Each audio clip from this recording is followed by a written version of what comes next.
Final segment here with Coach Mark Farley, heading into a bye week and heading into Missouri Valley Football Conference play. I do want to ask you about that Hall of Fame weekend. It was the opening weekend, and you were home inside the Dome, but you had a couple of Panthers inducted into the Hall of Fame and a couple of great Panther football players, alums.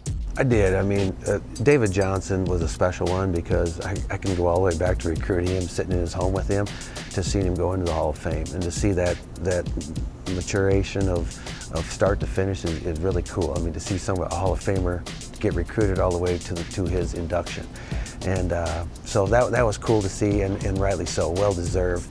And just what a great person too. I mean, he's not just a good player, he was a great person while he was here. I remember him taking to the Rotary Club, speaking to the Rotary Club, and they asked him what do you want to do in the NFL and stuff. He goes, he wanted to be a teacher. Yeah. And and he presented that there to them.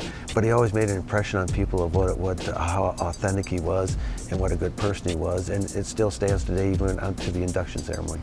And Brian Mitchell, one of the best place kickers. Good to bring him back. It's been a couple of years, late 80s, early 90s for your program. Well, I was a linebacker coach when he was here, but he's the first one. What's great about him is it was so important for him to go in. He brought 3 tables full of family from Connecticut or Massachusetts. DC and the They East came Coast. from all over. He's right from the East Coast. I mean, we got people that got inducted right here at home had a table. He brought 3 tablesfuls of family, brothers and sisters, but that's how his family was. He came out of Florida, all right, to come kick for us. And here's this little guy that we called him Footer. I still call him Footer.